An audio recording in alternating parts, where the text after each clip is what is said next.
Good evening, good fine folk of the rebellion, and it's the time of the month again for the Recce Report. And this week is the 23rd episode of the Recce Report. It is, in fact, our second anniversary of broadcasting. I am former Army Corporal Cliff Purvis. And I'm former Army Warrant Officer Russ Denny. 2 years, mate. 2 years. Yep. That's outstanding, mate, that we've managed to maintain it for this long. I would just like to put a thanks out to everybody that actually tunes in on a monthly basis to us, because if we didn't get people tuning in, we'd soon get moved on to greener pastures or put out to pasture, I should say. Right, so it's another month. We'd still be talking inane drivel to each other, but no one would be watching us do it. So thank you for tuning in, folks. Yes, and obviously keep the comments coming. Keep the questions flying in. We have got a running order of what we'd like to have a chat about tonight. And if I'm a bit echoey in here, it's because I've got a new setup and it's kind of sparse, so there's nothing to absorb the sound. It would probably be driving a sound engineer nuts. Right, so what we're doing, yes, our running order. We can interrupt it if somebody poses a question or we get into a comment thread from the online comments. So what I would like to start off with is how the Deputy Prime Minister of the UK has said, I believe it was said on Sunday, that former ministers, defence ministers, whatever level in the Ministry of Defence, were actually wrong in saying that the UK armed forces were not ready to go to war. Now, I have no idea what qualification the Deputy Prime Minister of the United Kingdom actually has. I've actually no idea what his name is. I have no wish to learn about him, basically, because if he's deputy to Sunak, well, that says everything to me that I need to say. So, Ross, they're really pushing this thing about how we're not prepared for war. Well, not though, mate. We never have been. We never have been. I mean, which war in the last 100 years have we been ready for? There's a mass mobilization when the First World War started. Conscription, Second World War. We didn't have any kit to go to the Gulf the first time, remember? No, I remember that very well. And yeah, of course you do, mate. And in the meantime, procurement's been atrocious. Yeah, of course we're not. But I think what they're saying is not so much kit-wise, because that's always been an issue. I think what they're saying is that maybe mentally, maybe psychologically, we're not prepared for war. Because that aspect of people being ready to sign up and go and do the job, and it enrages me, to be fair, because war should be the last option. War is the failure of politics. Yeah. And the fact that they're saying this, not borne out by the increased push by certain right-wing media to start talking about how lovely conscription would be. Yeah, for our brothers and sisters. Yeah, and where are they going to house these people? People are leaving the forces. There was a defence committee publication back in January there, and at the end of it, it mentioned that one of the big problems with retention, keeping people in the forces, all three services, was the fact that the single or unaccompanied accommodation was literally rat infested. And accompanied accommodation is falling to bits, and no one is taking responsibility for getting things fixed. And leaving those. So, where they you are to report to such and such a barracks and such a day for 2 years.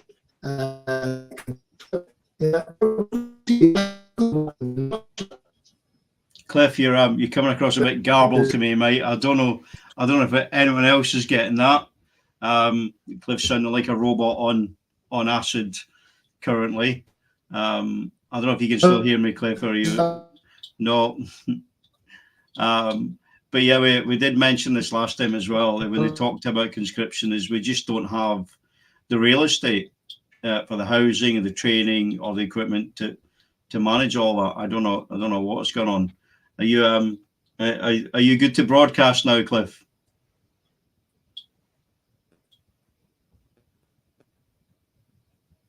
No, I think we've kind of lost Cliff a little bit. I will try and fill in until he manages to get back.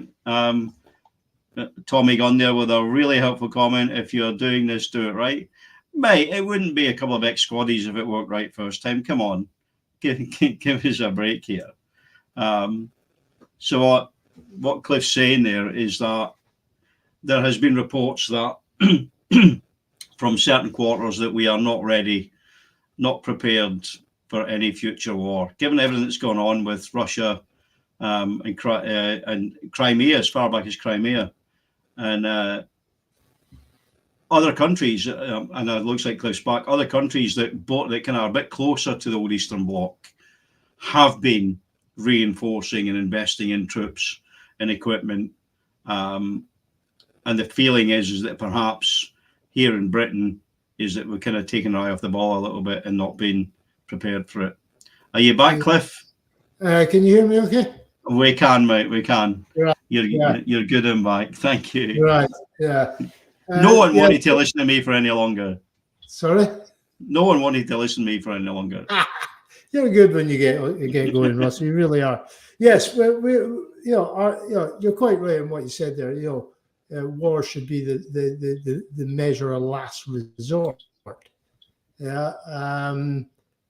I just think it's just another case of flag waving by Westminster. They're looking to blame people other than themselves for the complete mess that they have created. Every single ministry has been hollowed out, not just the MOD. I know we focus on the MOD here, quite rightly, because we're veterans.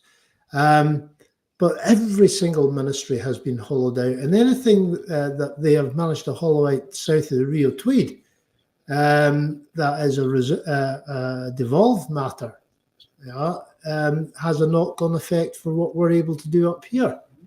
Because we get less money to do what we can with our stuff. So, they're just flag waving. They're blaming the foreigners. They're blaming people that don't speak the same, look the same, pray the same God. They're accusing all the woes that are besieging the runt of empire on people crossing the channel. The enemy is not someone crossing that channel on an inflatable boat. They're arriving in first-class luxury. That is the true enemy of these people. Look to see where all the money has gone. Yeah. Somebody said the enemy is not the people in small boats; it's the people in the large yachts. Yeah, absolutely. And the trouble is, they have got a complicit media. If they didn't have a complicit media, me and you wouldn't be doing this, because the questions would be getting asked by people that get paid to ask these questions. It wouldn't be down to Kev setting up Indie Live way back in 2013 to get across the point of view that is not out there. It wouldn't be down to Norrie setting up the Caledon Radio, to get the point of view, and everybody else that has joined in to set up these things. But we don't have a representative media. You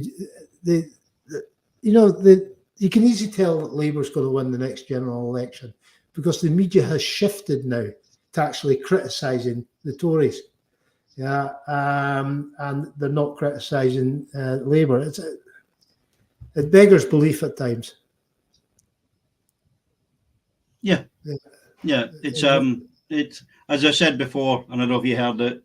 War is a failure of politics, and the infuriating thing is how many people seem to kind of take some joy in sending other people's sons and daughters, wives and husbands to war.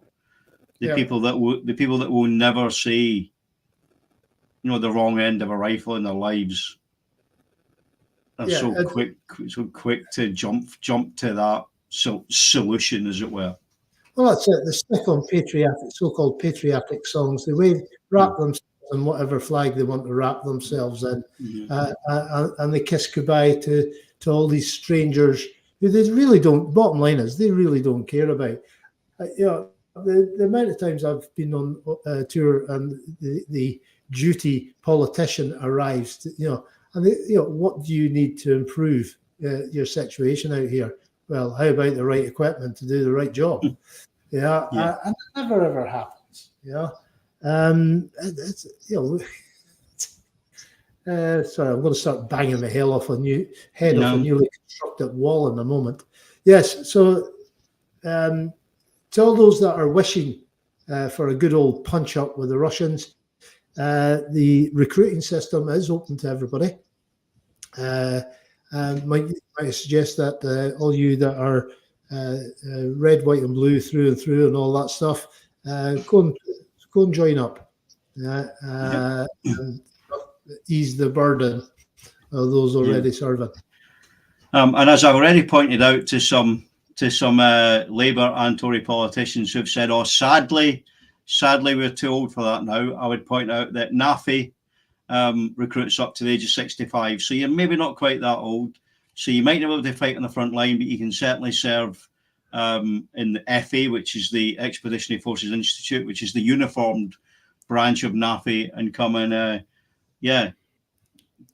give much needed morale and supplies to the troops. So you're not too old, mate.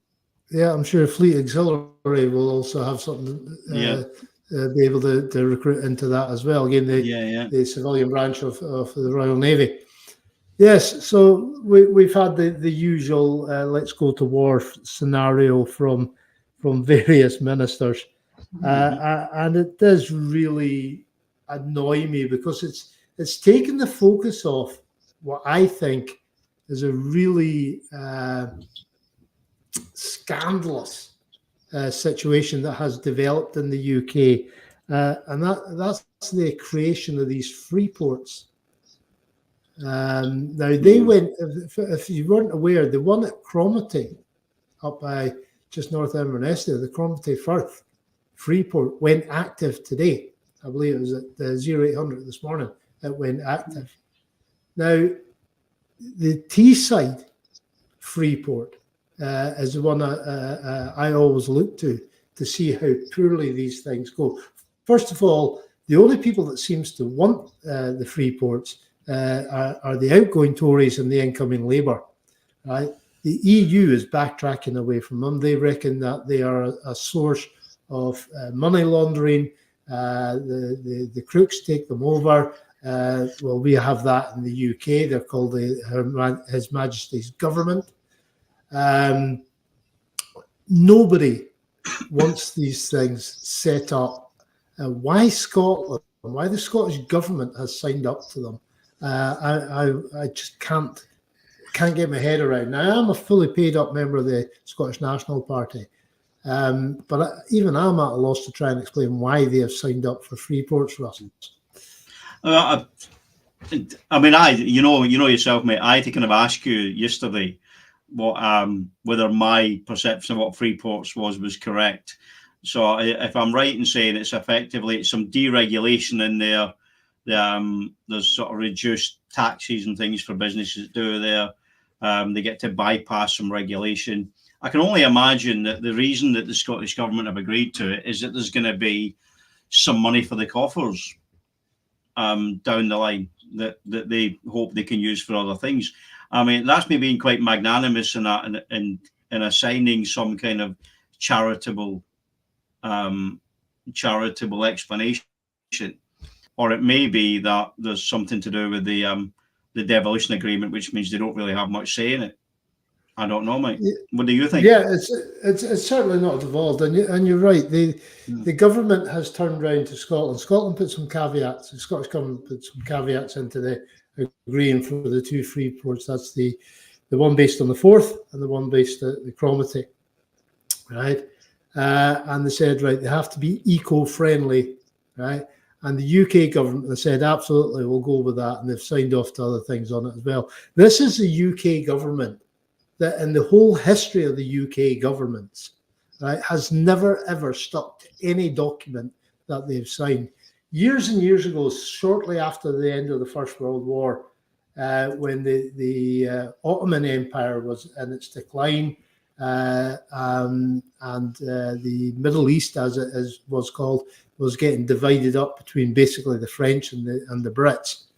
The Brits were given we'll sign a contract with the Arabs of Saudi Arabia, and one of the leaders of that group turned around and said, "These are a nation of butts. They will put in front of you the most wonderful contract, and you can read through it, and it is absolutely everything you want, everything you need, everything you would desire." And then you come to the last page just before the signatures, and it goes, "But." And that is what the UK government does. Nobody throughout history has ever trusted a UK government. So, come on, Scottish government. The time for being naive is long gone. You've been in power long enough. You should know now that Westminster or Downing Street is not to be trusted. There's Evelyn made a comment there, Cliff. She's saying the free ports were enforced with the Internal Market Bill, and Michael Gove told Scotland, "You're getting them. Speak to us or don't." And that doesn't surprise me. That it would have been kind of enforced on there. But you know what, Evelyn, I would have hoped if that was the case, that the Scottish government, the SNP, would have made a lot more noise about it. It seems to have. You're right. It seems to have been kind of swept under the carpet. Maybe they came to the realization it was a fight they couldn't win. So, but I can't see that. Everything's political capital, isn't it? Yeah, it is. And talking of which, I mean, what we've got now is, the libertarian attitude that has crept in from America, and these people that do these type of things, they can't get their head around democracy. Democracy is not what they enjoy, right? Because they want to deregulate everything, right? They don't want conscientious labor laws. They don't want anything to do with the Health and Safety at Work Act 1974, right? As amended. They will just tear that up, and they're getting by piece, as they always do. They don't do it. They don't have their little revolution all on one hour. They do it chipping away, as what that government down in Downing Street has been doing, chipping away. This internal market bill was supposed to replace the EU. It's done nothing of the sort. We are losing rights left, right, and centre. And the scary one is going to be when it's the European Court of Human Rights and the European Court in Strasbourg that suddenly has no overwatch on what the UK is doing. Yeah, they're already using it to ride roughshod over the devolution settlement. That aspect, if it's good for England, it's going to be imposed on Scotland. And I think, and we've seen it coming, didn't we? We all said at the time this is what was going to happen. Yeah. There's an easy solution, folks, isn't there? Let's get let's get a bloody another independence referendum sorted. It's been now. Well, we're coming into 10 years. 10 years. 10 years since the actual independence referendum. Once in a generation with regards to the island border is every 7 years.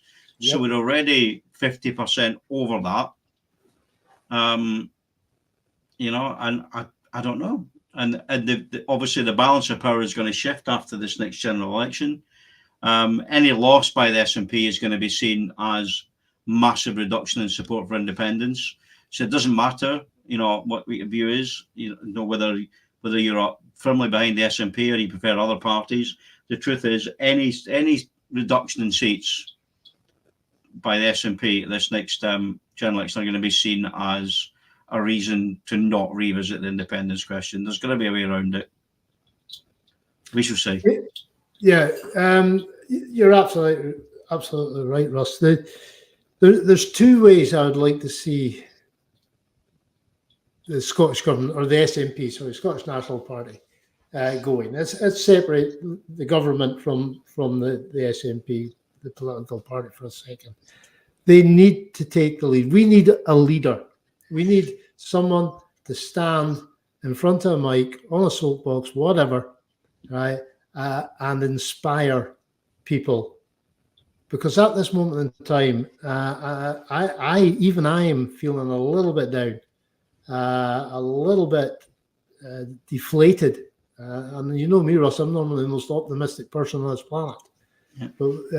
But at this moment in time, I am not seeing clear leadership. And we come across this, Russ, on our pages, when we're trying to say, yeah, independence is this, it's going to be this, we can do this, we can do this.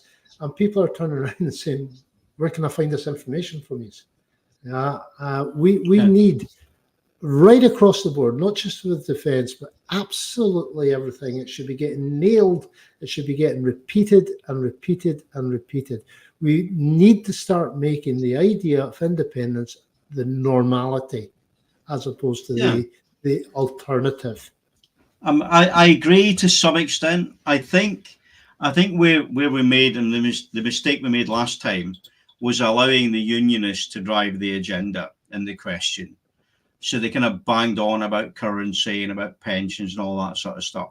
And I think what we should have done is, yes, we give some detail, but you can't appeal to people. You know, independence is not, it shouldn't be about money or finances or what currency you're going to use. It should be about self-determination. And I think we need to always draw the conversation back to that topic. Who is the best people to make decisions for Scotland? And the simple answer to that always has to be the people that live and work here, and not a government, 400, 500 miles away in Westminster. Now, okay, people make the argument that people in the Orkneys and Shetlands have a government just as distant. Well, no, I agree, but having a government in Holyrood then halves that distance, doesn't it? Yep. So maybe not ideal, but certainly better than they've got at the moment. We've got to, you've got to have the intelligent argument, but you've also got to have the emotional one, Mike. Yeah. And emotions play stronger every day. You're seeing across the world, mate, and facts don't matter when people really believe. And maybe, I know people said that what the independence referendum did was it gave us a very politically educated populace in Scotland, which is good. But then we also have to appeal to the emotional. Yeah.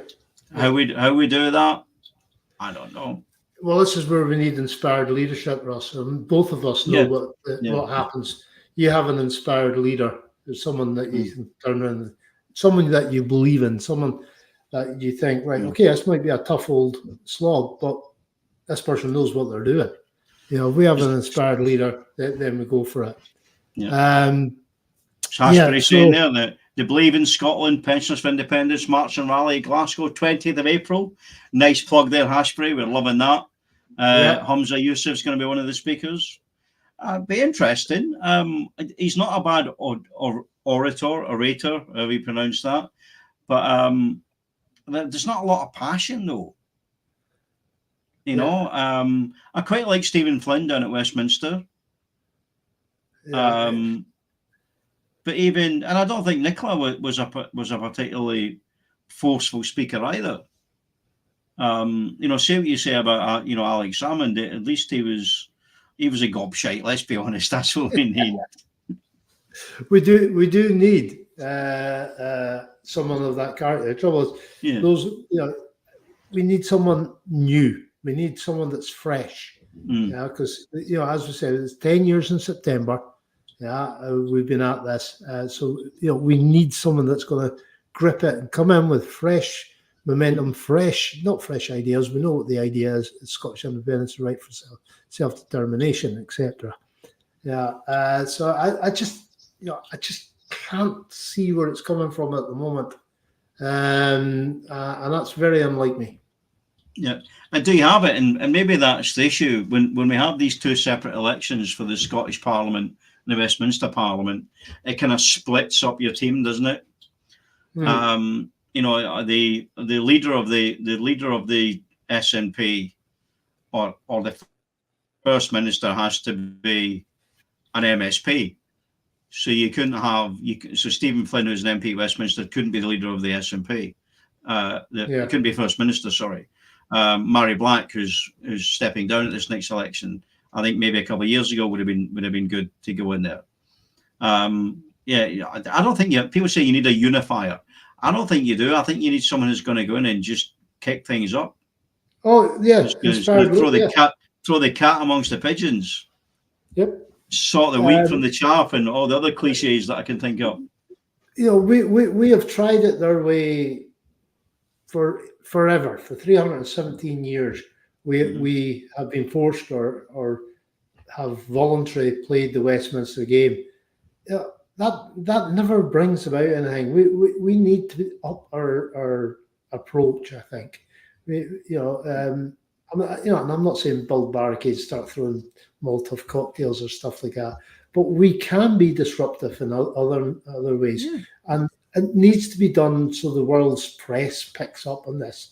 Mass refusal to take the oath after the general election would be a start.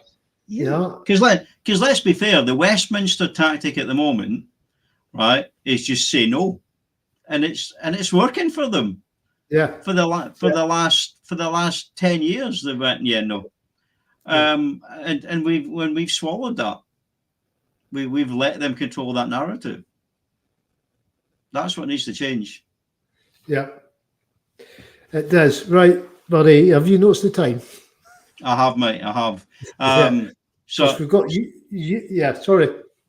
I was going to say, Evelyn's just put a comment up there about Facebook has indie groups talking to each other, but if you start a comment by the SNP are bad, it goes further afield. I put one out saying SNP are bad at taking the credit for free prescriptions, and it spread. You're right, and I think that's part of that tribalism that kind of infects politics at the moment. Our group's bad, the other group's our group's bad, our group's good, the other group is bad, and you have to be honest. The SNP are not perfect by any means, and I made this comment prior to the last election. It's not that the SNP are good; they're just the least worst for Scotland at the moment. Now, that's not a high bar, to be fair. Tories are going to get spanked this next election. We know this. And what happens if they get spanked? Then maybe Labour get in with a massive majority, which means they get to sit on their behinds and do bugger all for 10 years. Then we can't let the narrative be driven by them. It has to be driven by us here in Scotland, by the people here in Scotland. Well said. We'll do what we can, but we need to come together. That's it. That's my rant for the evening. So thank you. I'd like to do that. But before we finish up, mate, we need to get, don't we? We need one thing. Yes, we do. Sorry, let me get it queued up. I'm pressing the wrong buttons, so please, please don't. Right, so we need to do the Uni of the Week, mate. Who's the Uni of the Week before we finish up? It's William Wagg. Yeah, Willie Wagg. Yeah. He's watching the news, has been a naughty boy. And tried to get out of being naughty by passing on everybody's telephone number to the people. Yes. So a serving member of the British government has allowed himself to be blackmailed, and has given into that blackmail by sending the phone numbers and contact details of all the MPs he knows to the person that was doing it. You might think that's atrocious. I think that's indicative of the sort of people that get the reins of power. So Willie Wagg is this week's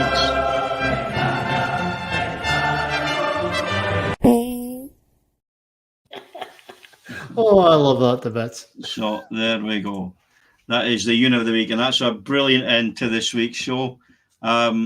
Folks, thank you very much for joining us. It's always a pleasure. Yeah. For you it's always a pleasure for us to have you interact with us doing this. It makes it so much more fun and enjoyable and goes quicker. So thank you. Cliff? Yeah, absolutely. Let's keep going, folks. Obviously, endorse 100% what Russ said there about thank you to everybody that tuned in tonight. But let's try and end on a positive note about this, because we have a very, very bright future. The future will be bright because independence is right. Shar Alba. Take care, everyone. Good night. Good night.